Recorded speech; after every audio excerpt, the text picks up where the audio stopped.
É a terceira conferência de saúde que eu cubro como produtor. É emocionante ver a força da participação popular. Milhares de pessoas vindo de diferentes partes do país em busca de uma saúde pública de qualidade. Um verdadeiro exercício de cidadania. Maranhão. Eu sou do Rio de Janeiro, São Paulo e Ribeirão Preto. Ibirapitanga, sul da Bahia.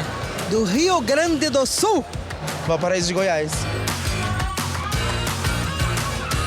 Todas as grandes conquistas que nós tivemos na sociedade brasileira, no que diz respeito à saúde, não saiu da mente brilhante de meia dúzia de pessoas fechadas dentro de uma sala.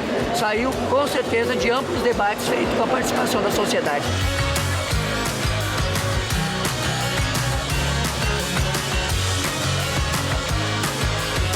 Estou aqui para lutar contra o desmonte das políticas do SUS. As políticas de inclusões voltadas para a população LGBT e a sociedade em geral.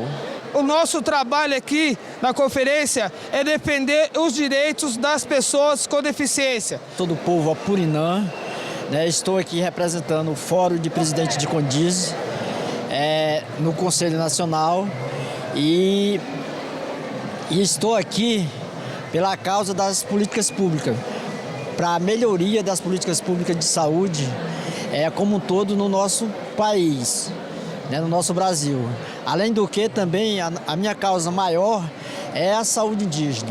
Sou Rosilene Rocha, da cidade de Vargem Grande, Maranhão, representante dos quilombos da minha cidade e da UNEGRO, União de Negras e Negras pela Igualdade. Estou aqui pela política de saúde da mulher negra.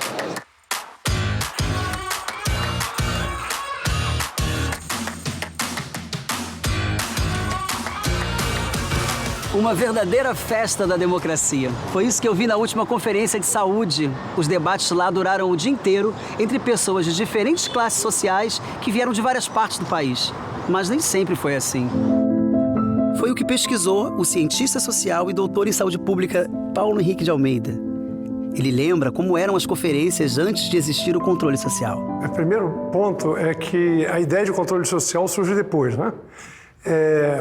E a gente não tinha esse nome de controle social, que passou a ter um significado contrário. É da participação da sociedade na política pública e no controle das ações, do executivo. A primeira conferência foi em 1941. Depois nós tivemos 7 conferências até 1980. Então, se dá uma média de... Você vê, em quase 40 anos, você teve 7 conferências, uma a cada 5 anos e pouco, né? Então, essa foi a primeira coisa. Nessas conferências não tinha qualquer participação da sociedade. Era uma reunião técnica que o Ministério da Saúde definiu o tema e ele fazia a lista de convidados. Em geral, eram pessoas que conheciam o tema, especialistas e tal, que vinham para contribuir com a política do Ministério. Essas foram as conferências de número 1 até a número 7. Né? Algumas delas foram inovadoras. Né? Das conferências saiu, por exemplo, a ideia da municipalização, que vingou depois.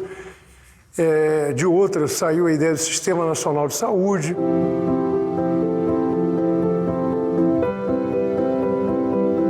Pesquisando nos arquivos da época, eu descobri que em 1978, um grande evento realizado pela Organização Mundial de Saúde teve papel fundamental para os rumos da saúde pública. Foi a Conferência Internacional sobre Cuidados Primários de Saúde, em Alma-Ata, no Cazaquistão. Nessa conferência se fixam uma série de propostas que ajudaram a transformar vários sistemas de saúde do mundo. Né? Então, defende o direito à saúde, né? Dá importância à atenção primária à saúde e fixa um objetivo de saúde para todos no ano 2000. Então, é uma conferência que marca e defende a participação popular. E em 1986, época da democratização do país, acontece a 8ª Conferência Nacional de Saúde. Um momento de efervescência política e cultural. Pela primeira vez, uma conferência tem a participação popular. Durante 5 dias, mais de 4.000 participantes, vindo de todas as partes do país, ajudaram a definir as bases do que seria o nosso Sistema Único de Saúde.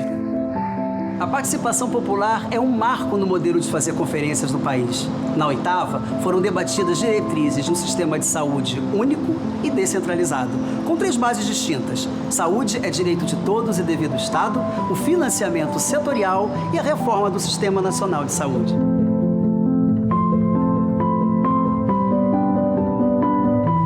Buscando mais informações históricas, encontrei o professor Arlindo Fábio. Ele viveu esse momento histórico e continua participando das conferências. Ele é uma peça fundamental na construção do SUS. A primeira conferência que eu participei foi quando eu cheguei na Escola Nacional de Saúde Pública em 1967, que era a 4ª conferência que tratava sobre a questão de recursos humanos, né? Então, de lá para cá, eu participei de 16 conferências. E qual foi a mais marcante? Bem, a que marca mais a história e inclusive a história do Sistema Único de Saúde é a 8ª conferência, né? O que ela representa? A 8ª é um momento de confluência de todas as avaliações, as análises, as experiências que já se faziam na própria década de 70, a partir da década de 70, né, quando nós já identificávamos que o que nós tínhamos era, na verdade, um não sistema de saúde, ele não poderia continuar daquela forma. Ele era absolutamente excludente. Você tinha uma parte da população, a parte menor, parte dos trabalhadores, menor quantitativamente, né, que era assistida pelo sistema da Previdência. E o restante, diria, né, e aí a palavra certamente é adequada, era assistida pela caridade. Que atrás disso que nós estamos dizendo é o seguinte: se a saúde é ou não é um direito da pessoa humana. E por ser um direito, uma necessidade da pessoa humana, deve corresponder a um direito. E esse direito deve ser defendido. E ao ser o brasileiro uma pessoa humana, deve corresponder ao brasileiro o direito à saúde. Se a saúde é um direito, a quem cabe garantir esse direito? A 8ª conferência, ela é um momento de reunião de todo esse tipo de discussão, de análise, de experiências que se desenrolam em várias partes do território nacional. Aqui mesmo no Rio, aqui mesmo na Escola de Saúde Pública, essa experiência, pessoal de Minas, pessoal de São Paulo, na Bahia, no Recife, e assim sucessivamente. Então, a 8ª conferência é um momento de síntese de todo um movimento social. Acontece num momento de redemocratização do país, né, 1985, 1986.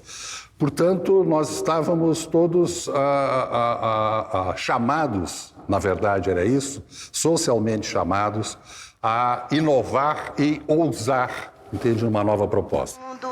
Forasteiro e peregrino, arrastando uma família sem ter bem certo destino, sem roupa, sem lar, sem pão, sem saber o que fazer, sem escola para os filhos, aumentar mais o sofrer.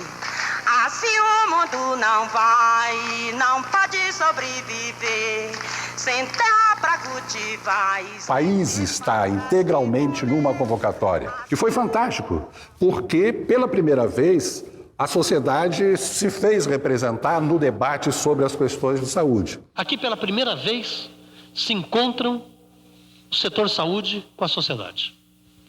Pela primeira vez, em uma Conferência Nacional de Saúde, está aqui representando os usuários. Então, o papel que nós temos aqui na formulação de políticas de saúde é da maior importância. E vai ser na diversidade, vai ser no coletivo, é que nós vamos construir nosso projeto. Daí para diante, isso não para mais.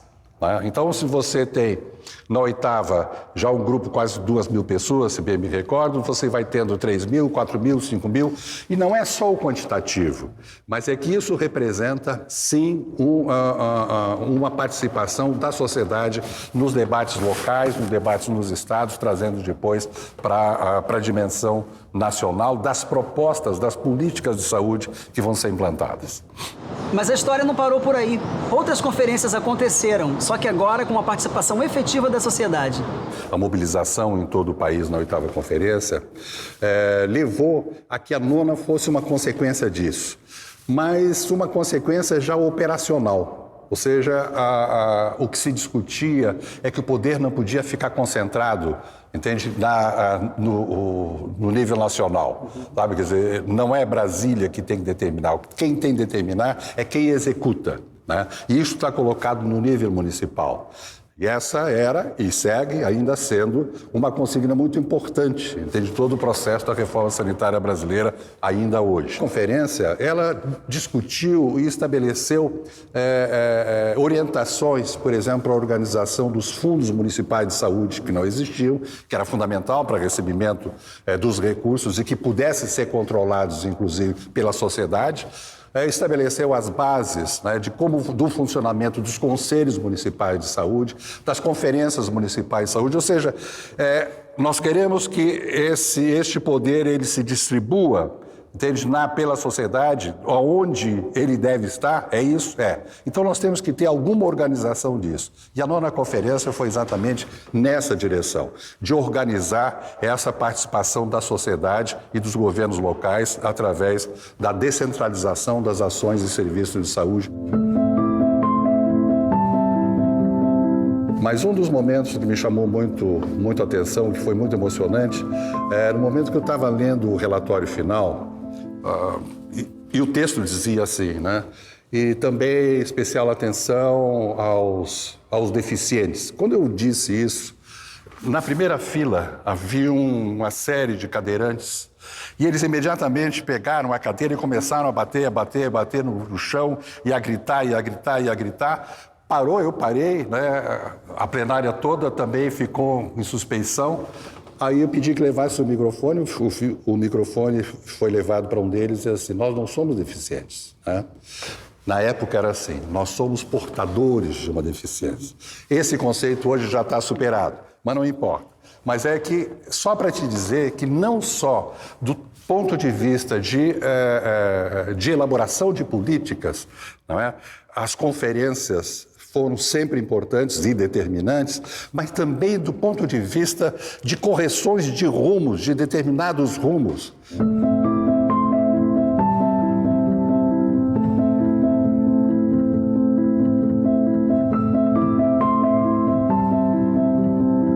Quero dizer que há uma dimensão também civilizatória, há uma dimensão cultural importante nas nossas conferências e no reconhecimento das desigualdades e dos direitos. A mobilização, nesse momento, é extremamente intensa, né? E intensa tanto do ponto de vista individual, de pessoas que individualmente querem participar de uma conferência, tanto quanto, principalmente, das organizações da sociedade civil. A sociedade se organiza, tá? É a associação de moradores, é a associação de costureiras, são os partidos políticos locais, seja o que for, quer dizer, o que estiver organizado, né, dentro de algum tipo de associação, de instituição, etc., participa dessas conferências, né? Quando você participa de um processo dessa magnitude, não é, em que você vê as pessoas andando 2, 3 dias de canoa na região amazônica para vir participar, comunidades indígenas participando, se deslocando, não é? Pessoal da coleta da borracha vindo. Quando você vê isso, entende? Você diz, não, isso é maior do que qualquer coisa.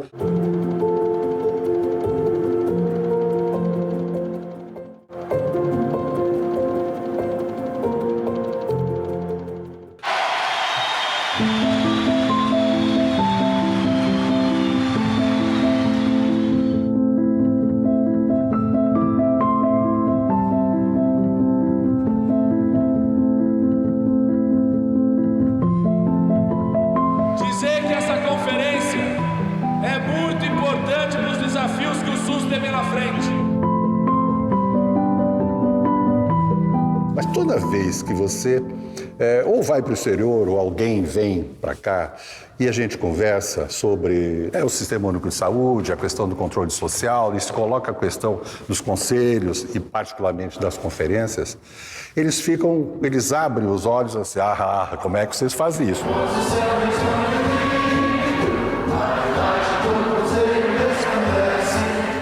Em 8.500.000 quilômetros quadrados, 5.670 e poucos municípios, e vocês fazem conferência nisso tudo? Eles fazem, a gente faz conferência nisso tudo. Isso já está incorporado, inclusive. Mas como será que a participação popular se constrói nos estados e pequenos municípios? Qual o caminho necessário para que as reivindicações da população cheguem às conferências de saúde? E para explicar todo esse processo, eu vim conversar com a Maria do Socorro Souza. Ela é educadora e filósofa. Também já foi presidente do Conselho Nacional de Saúde e hoje é pesquisadora da Fiocruz. O que o Conselho faz? Mesmo com a experiência de quase 30 anos na saúde pública e em várias outras políticas públicas, a população desconhece o que compete aos conselhos, quais são as atribuições. Então, o processo da política pública, ele tem várias etapas, né? Desde convencer o gestor de que aquela agenda é de interesse público, né? Desde mesmo a formulação da política, o planejamento da política, a definição orçamentária, o planejamento, a execução dela e a avaliação. Então, o controle social, a partir dos conselhos, ele garante que a população participe de forma organizada de todas essas etapas. É onde a sociedade tem que participar, colocar suas demandas, suas reivindicações, suas agendas, interferir nas decisões de governo, poder incidir nas prioridades. Nós temos na saúde o conselho em todas as instâncias de gestão do SUS. No caso dos municípios e dos estados, não é muito diferente também da própria atribuição que tem a nível nacional. Mas no caso dos municípios também é importante porque as entidades, os movimentos funcionam em rede. Então, nós temos aqui, por exemplo, no Conselho Nacional de Saúde, a CNBB, nós temos aqui centrais sindicais, nós temos movimentos das mulheres, movimento indígena, movimento negro, movimento das pessoas com deficiência. Então, essas de trabalhadores, entidades de trabalhadores, então todos eles funcionam em rede e eles também têm suas bases localizadas de forma organizada nos municípios e nos estados. No caso das conferências municipais, ela apoia e delibera sobre um conjunto de proposições que deve compor o Plano Municipal de Saúde. No caso das estaduais, um conjunto de proposições que deve compor o Plano Estadual de Saúde. E nacional, o Plano Nacional de Saúde, que é para os próximos 4 anos. Então, a participação da população ela é importante, primeiro porque a gente, trabalhando de forma coletiva, a gente tenta prevalecer mais os interesses públicos e os interesses coletivos. Segundo, a população tem muito mais legitimidade do que qualquer outro ator de dizer o que é que de fato aquele município, aquela comunidade, aquele território precisa, quais são as necessidades de saúde da população, não é? E é importante também para ter um engajamento em defesa do serviço público e do sistema público de saúde. Não só espere, mas tenha certeza que essa conferência é sua. Tem muita gente que faz crítica aos modelos de conferência. Eu tive a oportunidade de conhecer outras experiências fora do Brasil e sou daquelas que faço a crítica sem rechaçar o modelo. Fiz parte de uma geração de conselheiras que tentou inovar. Na 13ª, a gente deixou de fazer conferência, ou todos os momentos da conferência, só dentro de centro de convenções ou de hotéis. A gente organizou, eu fui uma das que organizou a primeira mobilização de rua durante as conferências. Então, a 13ª, a gente abriu na rua, fazendo uma grande mobilização aberta a todos os segmentos da população. Estou muito emocionada de falar aqui hoje como pesquisadora da Fiocruz, depois de tantos anos como movimento social. As conferências, elas têm tido nas últimas edições, desde a 13ª, inovações, mesas temáticas para garantir mais debate e menos controle das votações, daqueles momentos mais duros. A 14ª, que a gente teve uma inauguração de ir para as ruas, de fazer com que, de novo, o caráter popular de ganhar as ruas tivesse também conjugado com a agenda das conferências. A 15ª, que eu tive como presidente, onde a gente aumentou significativamente o número de participantes que se inscreviam de forma independente, não só aqueles que eram vinculados a entidades, a movimentos ou instituições ou que tinham passado pela formalidade das conferências. Nós, na minha gestão na 15ª, a gente conseguiu inovar com as conferências livres, que são muito mais horizontais, que mobiliza segmentos que nem sempre estão dentro dos conselhos, ou porque não tem oportunidade de passar nas regras que exigem, ou seja, porque também não quer se submeter àquelas regras da formalidade, não é? Então, a gente teve movimento estudantil, movimento de jovens, movimentos de bairros, várias iniciativas mobilizadas pelo sentido que eles atribuem à saúde.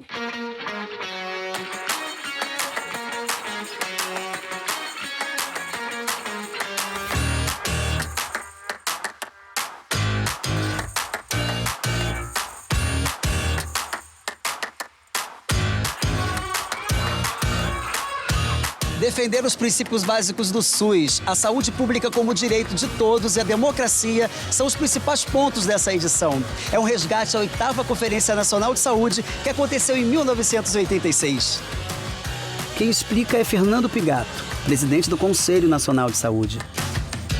A gente está chamando a 16ª Conferência Nacional de Saúde de 8ª+8, porque é uma referência para nós, né, de 1986, quando aconteceu aquela conferência, que inclusive estabeleceu princípios para a Constituição Federal e o próprio SUS. Logicamente que nesse balanço a gente tem que avaliar o que avançou e o que retrocedeu. Essa conferência ela foi uma conquista diante de todas as dificuldades que a gente enfrenta no nosso país, inclusive no que diz respeito à própria participação e controle social. Nós tivemos decretos, por exemplo, do presidente da República que propôs a extinção de conselhos. Então nós precisamos fazer um processo de muito diálogo, né, com uma ampla rede, né, de relações construídas no Sistema Único de Saúde pelo Conselho Nacional de Saúde. É um conselho que tem uma força muito grande, mas com esforço muito grande, né, de todos os estados que fizeram suas conferências estaduais, mais de 3 municípios que realizaram as suas etapas municipais. Nós chegamos na etapa nacional com um grande acúmulo de propostas e diretrizes para serem aprovadas e colocadas para o Congresso Nacional. Algumas questões que são aprovadas em conferência não são implementadas, porque a gente aprova na conferência, como é uma proposta de política pública, depende da correlação de forças que existe na sociedade, depende de questões que precisam de legislação, que, portanto, depende do parlamento. Isso eu estou falando de todos os níveis, nacional, estaduais, municipais, ou seja, tu tem correlação de forças, o próprio fortalecimento ou não dos espaços de controle social, como os conselhos, para que sejam implementadas essas políticas públicas. Ou seja, tem uma série de fatores que muitas vezes levam algumas propostas a não serem implementadas, mas uma grande parcela delas são levadas, sim, em consideração e são conquistas da sociedade para a implementação das políticas públicas do nosso país, sem sombra de dúvidas. Reunir a cada 4 anos milhares de pessoas nos seus estados e municípios para discutir o seu próprio destino é um feito só nosso. E não existe setor nenhum no Brasil e no mundo com mais representatividade do que o da saúde. Você tem milhares de pessoas, nas cidades centenas de pessoas, um debate político interessantíssimo, riquíssimo, e que é raro e que é fundamental não só ser preservado, como ser aprofundado, aperfeiçoado. Uma gestão democrática tem que valorizar, divulgar e fortalecer os conselhos. Quando a gente tem governos mais democráticos, nós temos, com certeza, conselhos mais fortalecidos, onde a fala, a voz da população ecoa, influencia e incide em algumas decisões. Todas as tentativas, ao longo desses anos que eu presenciei, de diminuir o Sistema Único de Saúde, encontraram na organização da sociedade, na defesa do SUS, de uma forma de resistência e de impedimento a que ela se concretizasse.